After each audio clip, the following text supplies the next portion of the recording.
하나님의 말씀입니다. 경청하십시오. 내가 복음을 부끄러워하지 아니하노니 이 복음은 모든 믿는 자에게 구원을 주시는 하나님의 능력이 됨이라. 먼저는 유대인에게요 그리고 헬라인에게로다. 복음에는 하나님의 의가 나타나서 믿음으로 믿음에 이르게 하나니 기록된 바 오직 의인은 믿음으로 말미암아 살리라 함과 같으니라. 아멘. 말씀을 나누겠습니다. 3개월 가까이 안식월, 쉽지 않은 기간이죠. 특별한 제게는 유익한 참 좋은 시간이었습니다. 먼저는 제 자신의 건강을 돌아볼 수 있는 기회가 되었습니다. 제가 건강미가 넘치는 가무잡잡한 피부, 남들이 보면 무슨 연약한 데가 있을까, 비만도 없을 것 같고 또 다 그렇게 생각하시지만 우리 신앙의 선배 되시는 권사님들께서 인생 60 살다 보면 여기저기 60년 사용했으니까 고장 날 때가 됐다. 그래서 이때쯤 되면 뭐든지 경계선에 이른다, 경계치에 이른다, 그런 말씀을 하시는데 아니나 다를까 다 경험에서 우러나신 말씀이니까 저도 여러 가지 신체적인 여러 가지 기능들에 있어서 경계선상에 오른 부분도 있고요. 또 관리 이제 시작해야 되는 부분도 생기더라고요. 그래서 앞으로 요즘 150세 시대, 120세를 넘어서 150세 시대도 이야기하는 그런 시대인데 이 건강하게 장수하셔야 되고 그리고 장수에 뒤따르는 경제 활동도 뒤따라가야 장수의 의미가 있지 그냥 단순하게 생애 주기에 있어서 수명만 늘어난다고 행복한 건 아니겠죠. 무엇보다도 인생 70을 사시든 80을 사시든 건강하게 사시는 게 행복의 기준이 아니겠습니까? 그러려면 건강할 때 건강은 지켜야 되는 거죠. 그래서 저도 미처 건강하니까 건강을 돌아보지 않았던 부분들이 좀 있었습니다. 그래서 약해진 부분도 있고 또 앞으로는 열심히 잘 관리해야 될 부분들도 생기더라고요. 그런 건강을 돌아볼 수 있는 기회가 되었습니다. 또 말씀드린 대로 어린 시절에 신앙생활했던 저는 두 곳이거든요. 저 윗대 선조로부터 저 때까지 거의 4대, 5대가 세례를 받았습니다. 한 교회에서 세례를 받았어요. 제가요. 그러니까 한 교회에서 세례를 받고 제 아버지도 그 교회에서 장로님이셨고 또 부산에서 대구로 옮겨 오셔가지고 대구에서 또 어린 시절 쭉 자라는데 그곳에서도 아버님도 시무장로님으로 섬기셨습니다. 제가 대구에 있는 교회를 상동교회를 방문을 했는데 45년 만에 방문을 했어요. 그랬더니 그래도 좀 알아보는 사람도 있고 또 담임 목사님이 제가 참 친하게 지내는 후배 목사님이셨어요. 그래서 저희 어머님도 또 원로 목사님의 90세가 훌쩍 넘은 원로 목사님 사모님도 알아보시고 만나시고 아버님이 계셨을 때 당시에 또 같은 학교에 계셨던 여러분들이 또 원로 장로님 또 은퇴 장로님으로 계신 것도 제가 보고요. 심지어는 제 교회 학교 선생님도 제가 만났습니다. 그러니까 45년 만에 방문을 했는데 참 뜻깊고 의미 있고 또 기쁨이 되는 그런 교회를 방문했습니다. 이런 교회를 방문하면서 신앙의 뿌리를 또 신앙의 자리를 다시 한번 돌아보는 참 기회가 되었습니다. 무엇보다도 여러분 우리 1517년 비텐베르그 성당의 벽보에 95개조의 루터의 반박문이 게시되면서 종교개혁이 시작이 되었습니다.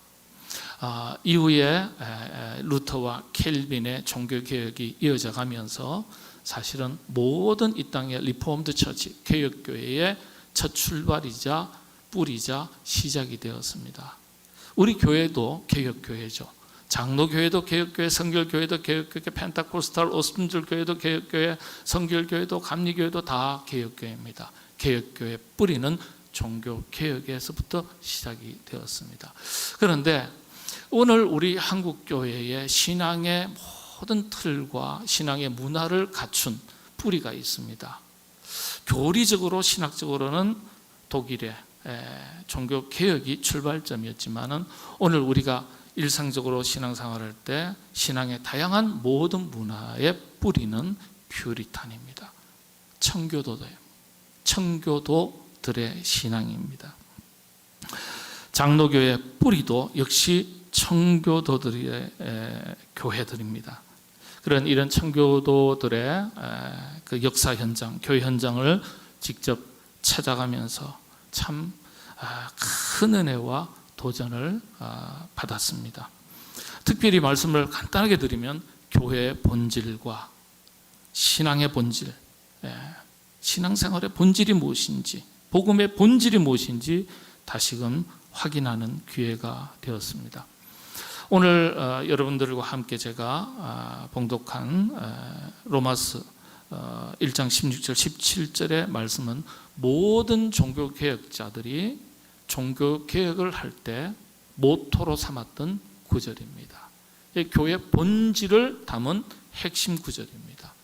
복음의 본질, 교회의 본질이 무엇인지, 신앙생활의 본질이 무엇인지 핵심을 간단하게 두 구절로 압축한 구절이 바로 오늘 본문 말씀입니다. 내가 이 복음을 부끄러워하지 아니하노니 이 복음은 모든 믿는 자에게 구원을 주시는 하나님의 능력이 됨이라. 복음의 본질, 영혼 구원이에요. 의인은 오직 믿음으로 말미암아 살리라. 이 본질을 믿는 믿음으로 산다는 거예요. 신앙생활의 본질, 이걸 선포하는 겁니다. 오늘 특별히 이 시간에 복음의 본질, 신앙의 본질, 신앙생활의 본질, 이것을 돌아보면서 우리가 어떻게 믿음 생활을 해야 하는지 함께 간단하게 살펴보도록 하겠습니다. 장로교 이야기 조금 말씀을 드리겠습니다. 우리 장로교의 뿌리를 흔히 어디로 보죠? 여러분, 우리 장로교의 뿌리를요, 종교개혁이라고 말씀드렸지만 그건 교리적인 관점에서 개혁교의 뿌리예요. 여러분, 우리 장로교의 직제, 제도, 신앙의 모든 문화 뿌리가 어딜까요? 영국의 청교도입니다. 영국의 청교도, 퓨리탄의 근거를 두고 있습니다. 그래서 장로교의 뿌리 그러면은 영국의 스코틀랜드입니다. 스코틀랜드. 근데 그렇게만 생각해 왔어요. 근데 이번에 살펴보니까 청교도들의 퓨리탄들의 신앙의 고향이 네덜란드 헤이그였습니다. 깜짝 놀랐습니다. 종교개혁 시기에 독일, 스위스, 프랑스에서 핍박받았던 신앙인들이 내몰립니다. 피신해 갑니다. 네덜란드의 바닷가 마을 헤이그에 모두 모여서 신앙생활을 합니다. 신앙의 본질과 복음의 본질, 순수성을 지키기 위해서 함께 모이다 보니까 마을이 형성이 됐어요. 그게 헤이그예요. 그런데 그곳에서조차도 퓨리탄 청교도들이 신앙의 자유를 마음껏 누리지 못하고요, 배를 타고 네덜란드 헤이그에서 도버 해협을 건너면 곧바로 스코틀랜드입니다. 영국의 북쪽 지역이죠. 건너갑니다. 그곳으로. 그곳에서 자리 잡고 신앙생활을 하는데 그곳에서도 계속해서 핍박이 막 주어지니까 견디지를 못하는 거예요. 숨어 살고요, 종교 재판 당하고요, 화형도 당하고요. 그게 1600년, 700년, 800년대까지 계속 이어집니다.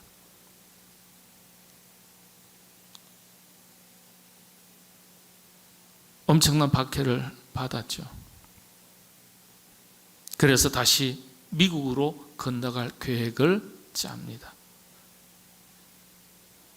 영국에서 미국으로 건너갈 때 청교도들이 타고 간 배 이름이 뭐죠? 잘 모르시나요? 힘드시나요? 메이플라워입니다. 메이플라워. 영국에서 출발한 줄 알았는데 사실 이번에 가서 확인하니까요, 그게 아니었어요. 네덜란드 헤이그에서 출발했어요. 배 두 대가, 메이플라워 1호 2호가. 청교도들이 보따리 다 싸서 박해를 피해서 신앙의 자유를 찾아서 영국으로 가자 해서 출발을 했어요. 영국으로 건너서 신천지로 가자 해서 출발을 한 겁니다. 배 2대가 출발했는데요, 그만 항해 중에 한 대가 고장이 났어요. 그래서 가까스로 영국에 도착해서 수리를 했지만 한 대는 결국 수리를 못했습니다. 그래서 그곳에 갔던 청교도들과 또 영국 스코틀랜드에서 박해 가운데서도 신앙을 지켜 신앙생활을 하던 청교도들이 있었는데 그들을 또 더해서 태웁니다. 태워서 메이플라워의 이 한 배에 타서 다시 미국의 매사추세츠 해안가로 향해서 출발합니다. 결국 청교도들의 출발지가 네덜란드 헤그였다는 사실을 제가 이제서야 알았어요.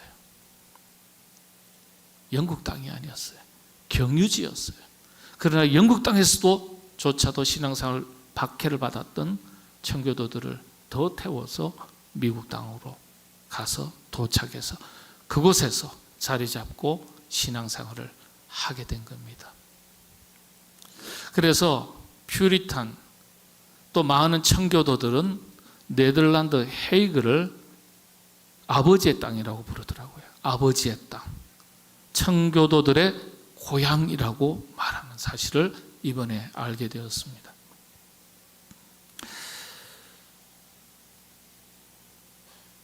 신앙의 자유와 복음의 본질을 잘 지키기 위해서 생명을 걸고 고향을 떠나고 믿음을 지켜냈습니다. 이 청교도들의 신앙의 역사, 복음의 불꽃이 계속 이어지는데요, 1600년, 1700년, 1800년 이어가면서 드디어 이제 영국에서 영적 대부흥기를 맞이합니다. 이게 1800년대입니다. 청교도들의 신앙에 뿌리를 둔 영국 교회들이요, 1900년대 초까지 대부흥의 시기를 열었습니다. 제가 가서 깜짝 놀란 것들이 몇 가지가 있어요. 엄청난 대부흥의 시대를 열었는데 크고 작은 교회를 막론하고 수많은 교회들이요, 세계 곳곳의 오지에 선교사를 보내지 않는 교회가 없더라고요. 가는 곳곳마다 다 선교지. 예. 예를 들어서 여러분, 우리 한국에 영국 선교사님이 오셔가지고 첫 번째 순교당한 선교사님이 있습니다. 누군지 아세요? 국사 시간에 잠깐 다루거든요. 토마스 선교사입니다. 제너럴 셔먼호를 타고 영국 분이지만은 미국 배를 타고 대동강으로 들어오다가 대동강변 백사장에 도착을 했는데 당시에 피부색 다르고 머리 색깔 다른 백인을 보니까 이건 오랑캐라고 여겨져서 내리자마자 우리 조선이 체포를 합니다. 신문할 필요도 없이 오랑캐가 우리 땅을 더럽혔다 해서 그 자리에서 칼을 빼서 목을 쳐서 참수시킵니다. 우리 한국에 발을 디뎠던 선교사님들 중에 첫 번째 선교사가 토마스 선교사입니다. 이 토마스 선교사 고향 집에도 가고요, 고향 마을에 교회도 갔습니다. 아버지가 목회하던 교회에 그곳에서 신앙생활하고 그곳에서 선교사로 파송받고 후원받았어요. 23살에 결혼해서 25살에 중국으로 파송되어서 선교사역을 감당했지만은 이내 풍토병으로 인해서 아내를 잃어버리고요, 2 자녀를 다 잃어버립니다. 여러분, 양화진에 가면 저 전라도 광주 호남신학대학에 가면요, 여러분들 이 땅을 밟았던 수많은 선교사님들이 묘역이 있는데 그 묘역 옆에 조그마한 십자가들이 쭉 있습니다. 누군지 아세요? 선교사님들 자녀들이 다 여기 와서 생을 마칩니다. 그 자녀들의 숫자가 작지 않아요. 풍토병, 전부 다 자신도 희생되고 가족들도 희생되고 자녀들도 희생되고 그러면서 복음의 씨앗을 여기에 뿌렸어요. 그분들의 희생과 헌신, 순교가 있었기 때문에 오늘 한국교회가 있는 거예요.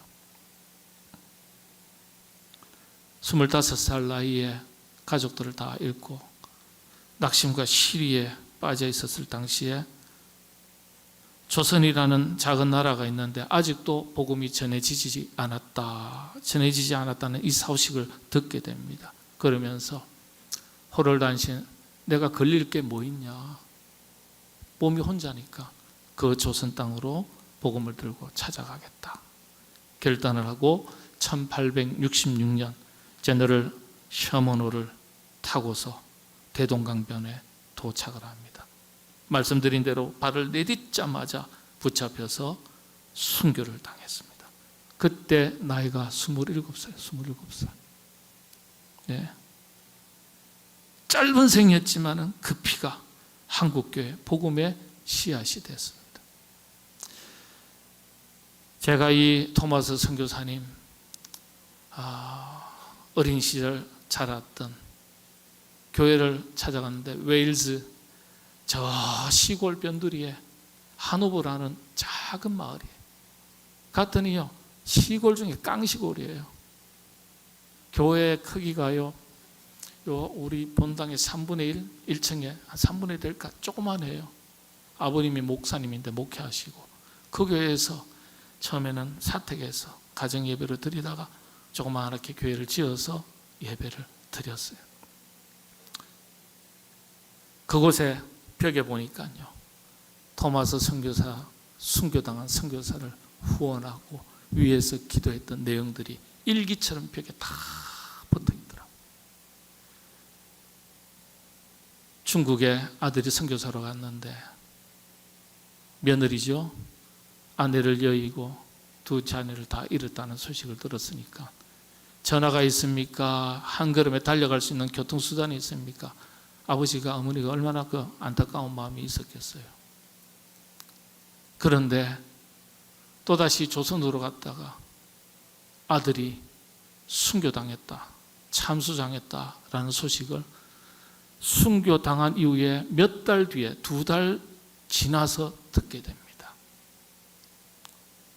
얼굴도 못 봤는데 중국 선교사 떠난 뒤에 얼굴도 못 보고 손주 얼굴도 못 보고 며느리 얼굴도 못 봤는데 들려오는 소식은 순교당했다. 예. 토마스 선교사를 파송했던 런던 선교회 그리고 그 후원교회 하노버 교회가요, 교인이 100명도 안 돼요.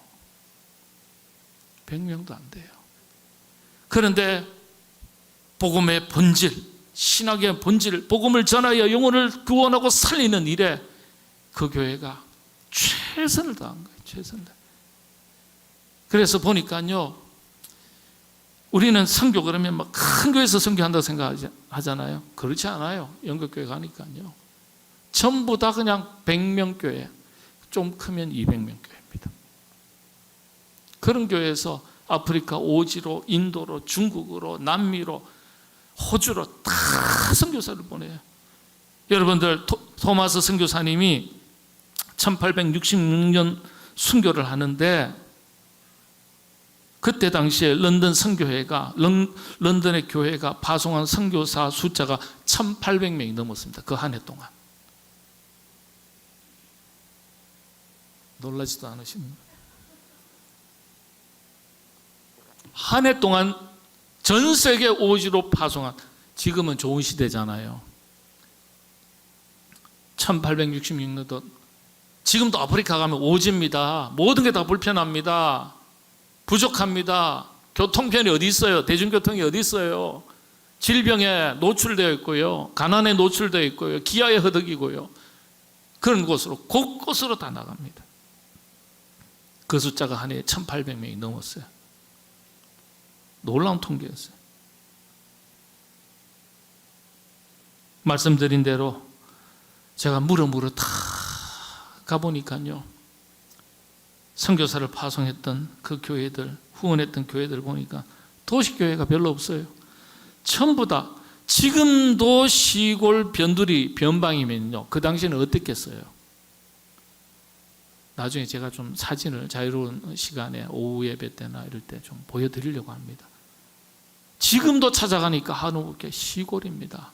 주변에 주택도 별로 없어요. 시골 변두리 작은 교회들, 복음의 본질, 복음을 전해서 영혼을 살리는 일에 최선을 다했고 아주 열정을 다해서 감당했던 그 현장을 돌아볼 수 있었습니다. 파송 뒤에도 지속적으로 기도하고 후원했던 것을 볼 수 있었습니다. 이런 모습들 속에서 찾아볼 수 있었던 가장 큰 특징은요, 청교도들과 선교사님들이요 철저하게 본질을 추구하는 신앙을 가지고 있었다는 사실을. 본질. 저는 이번 안식일 기간 동안 이처럼 본질에 아주 충실했던 교회의 현장을 방문하고 그 역사의 흔적들을 마주할 수 있게 되어서 얼마나 큰 은혜가 되었고 감동이 되었고 감사가 있었는지 모릅니다. 본질에 충실한 교회, 본질에 충실한 신앙생활. 여러분, 그렇다면 목사님, 교회 본질이 뭡니까? 물으시지 않겠습니까? 여러분, 교회의 본질을 크게 세 가지로 설명합니다. 첫 번째는 캐리그마. 이런 용어는 우리 신앙생활 하시는 성도님들이 꼭 외우셔야 될 단어입니다. 캐리그마. 복음 그 자체를 말합니다. 복음의 선포. 선포되는 하나님의 말씀. 더 쉽게는 전도와 선교를 말합니다. 교회의 본질이자 신앙생활의 본질이라는 게, 이 본질이 흐려지지 않아야 건강한 교회, 건강한 신앙생활을 하는 거예요. 뭐라고요? 복음을 전하여 영혼을 살리는 이 본질. 이 본질이 우리 교회에서 얼마나 이 본질에 충실하냐, 우리가 신앙생활을 하면서도 얼마나 이 본질에 충실한 신앙의 삶을 살고 있느냐, 이걸 보면 건강한지 건강하지 않은지 알 수 있어요. 두 번째가 코이노니아입니다. 코이노니아. 교제라는 뜻이죠. 성도의 교제와 연합. 그리스도의 몸을 이루는, 손이 다르고 발이 다르고 눈이 다르고 코가 다르고 귀, 입이 다 다르지만은 서로 연합하여 그리스도의 몸을 이루고 복음의 사명을 감당하는 것. 그래서 코이노니아, 좋은 인간관계. 서로 마음을 모으고 뜻을 모으고 한 뜻을 이루는 것, 한 몸을 이루는 것. 교회와 교회 연합을 에큐메니칼이라고 말합니다. 다 코이노니아에 포함되는 말이죠. 그래서 한 교회가 얼마나 건강하지 건강하지 않은지는요, 교회 1000명이 모이는 게 중요하지 않아요. 100명이 모여도 서로가 연합하고 아름다운 사랑의 교제가 풍성하면 그 교회는 좋은 교회입니다. 여러분, 손님이 많은 교회는 좋은 교회 아닙니다. 나는 신앙생활 부담스러우니까 뭘 그렇게 강요하시냐고, 나는 조용히 예배드리고 하나님과 나와의 1:1 관계 속에서 내 신앙 잘 지키고 내 역할 잘하고 살겠습니다. 기본은 가지만 좋은 신앙은 아니에요.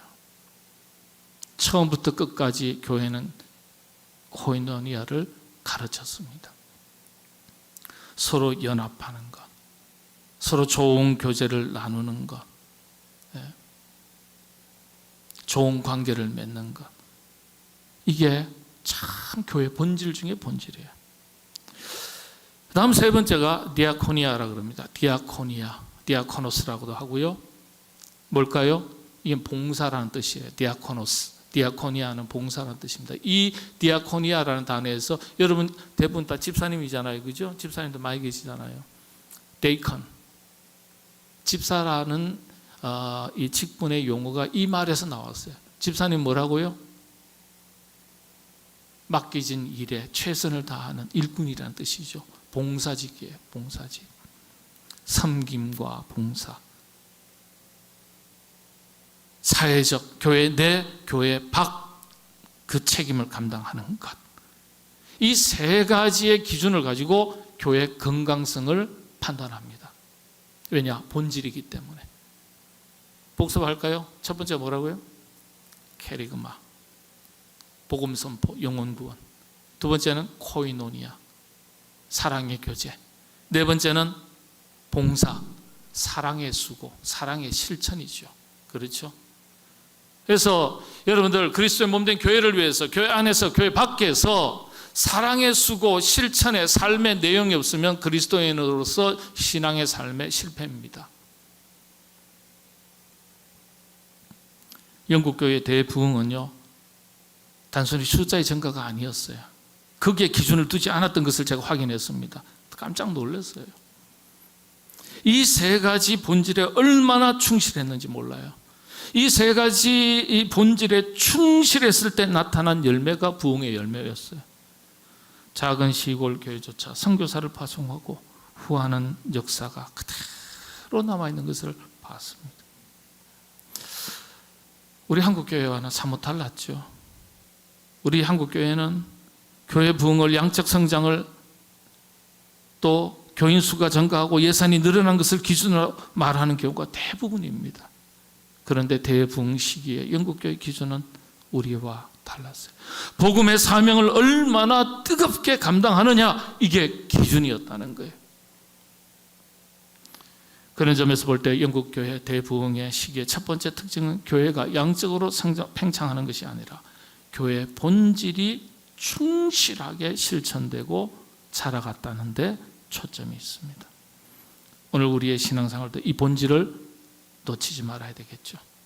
복음을 전하는 것, 성도의 아름다운 교제가 풍성해지는 것, 그리고 사랑의 수고, 실천, 세상을 섬기는 것, 이게 본질입니다. 그런데 여기에 더해서 한 가지 꼭 더해져야 되는 게 있어요. 여기에 더해서 한 가지, 열정이라는 것입니다. 음식이 바로 코앞에 산에 진미가 있어도 먹고 싶은 욕구가 없으면 손이 나가지 않는 거예요. 만나고 싶은 가까운 친구가 있고 친척이 있고 찾아가고 싶은 곳이 있어도 내 마음에 그것을 찾아가려는 열정과 욕심이 생기지 않으면 내 발이 움직이지 않아요. 내 손발이 건강해도 내 안에 열정이 사라지면 손발이 움직이지를 못하는 거예요. 그래서 그리스도인의 신앙생활의 핵심 중에 하나가 열정이 있냐 없냐예요. 열정이 있냐 없냐. 돈 벌 욕심이 여러분들에게 다 있습니다. 잘 살 욕심이 다 있습니다. 자녀를 잘 양육할 욕심이 다 있습니다. 여러분, 믿음 생활 잘할 욕심 없으세요? 복음의 사명을 뜨겁게 잘 감당해야 될 욕심이 없으세요? 거룩한 욕심을 가지셔야 돼요. 이 열정이에요. 패션이에요, 패션. 예? 이런 영적 부흥의 역사를 볼 수 있었다는 감동도 있었지만은 안타까움도 있었습니다. 제가 둘러보면서요, 11월 셋째 주에 이 모든 것을 기획하셨던, 준비해 주셨던 제 선배 목사님, 영국 선교사이시면서 한남대 선교학 교수님이신 이승규 목사님께서 오셔서 말씀 전해 주실 겁니다. 얼마나 감사한지 몰라요.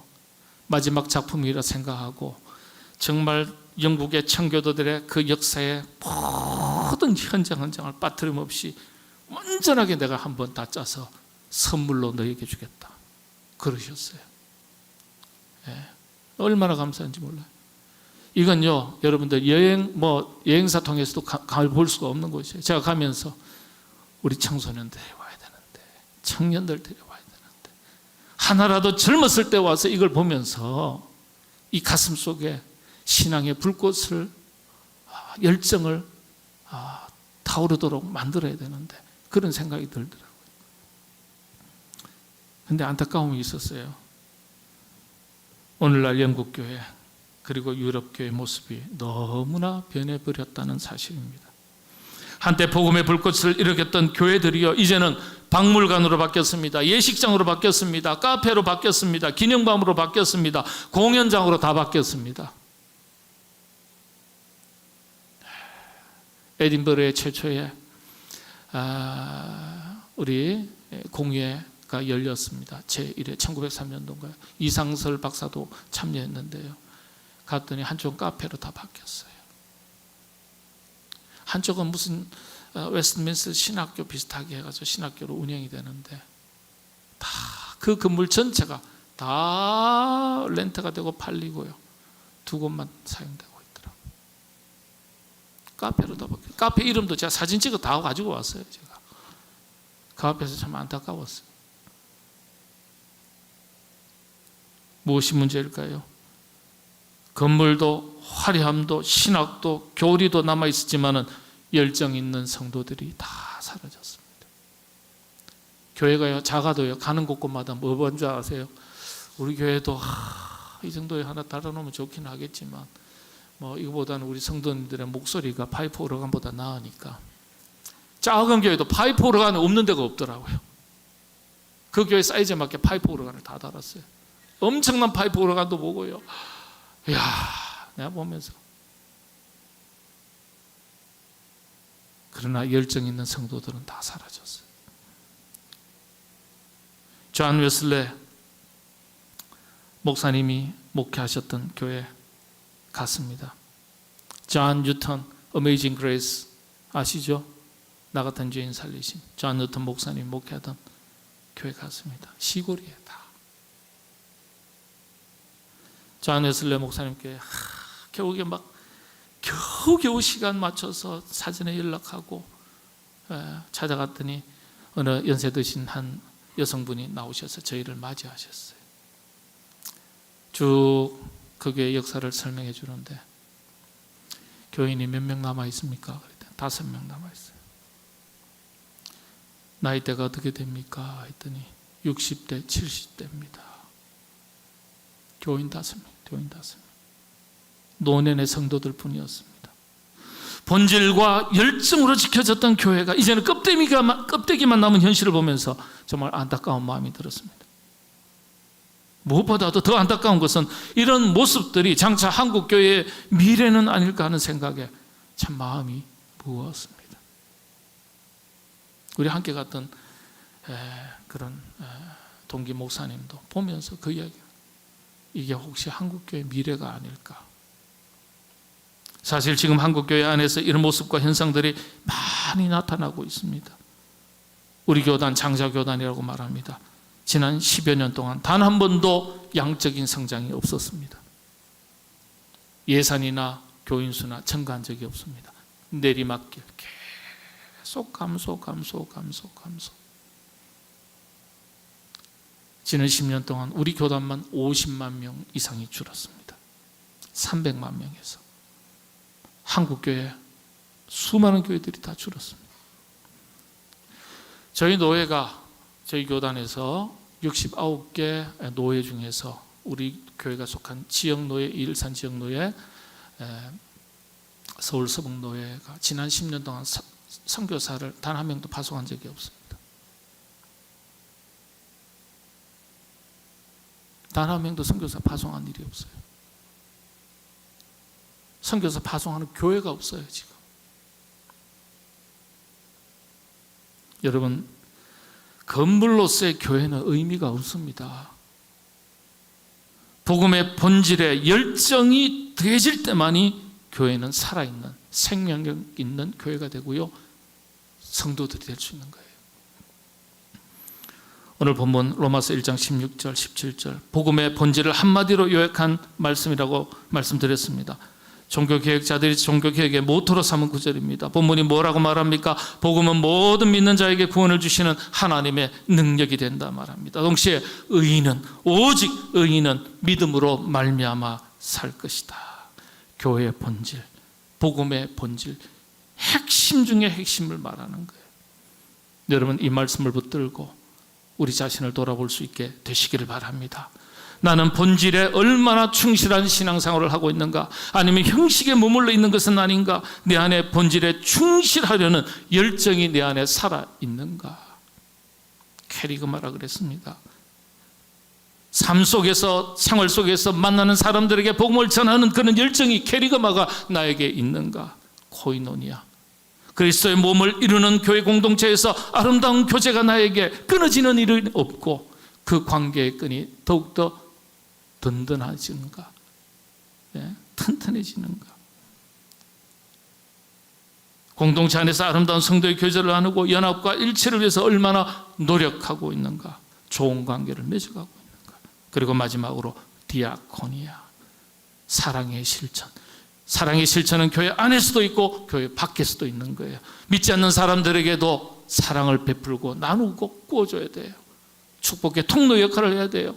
그러면서 우리가 살아가는 삶의 현장을 아름다운 하나님의 나라로 만들어갈 때 불신자들이 교회를 향해서 고개를 돌리고 발걸음을 돌리는 겁니다. 그게 우리의 역할이에요. 우리 교회가 우리 자신이 교회의 세 가지 본질인 캐리그마, 코이노니아, 디아코니아를 실천하려고 할 때 우리 안에 열정이 식어지지는 않았는지 돌아보시면서 본질에 충실하고 열정이 넘치는 신앙생활 하겠노라 다짐하시는 자 여러분, 우리 교회 우리 모든 분들이 될 수 있도록 하나님께서 크신 은혜 더해 주시기를 바랍니다. 기도하겠습니다. 하나님, 우리 교회가, 우리 모든 성도들이 복음의 본질에, 교회의 본질, 신앙생활의 본질에 충실한 교회, 충실한 성도들, 그리하여 건강한 교회, 건강한 하나님의 백성들로 살아갈 수 있도록 인도하여 주옵소서. 복음의 불꽃이 꺼지지 않도록 도와주시고 복음의 불꽃이 활활 타올라서 복음을 전하여 영혼을 살리는 일에 우리 교회와 온 성도들이 더욱더 귀하게 들어쓰임 받도록 하나님께서 크신 은혜 내려 주시옵소서. 예수님의 이름으로 기도하옵나이다. 아멘.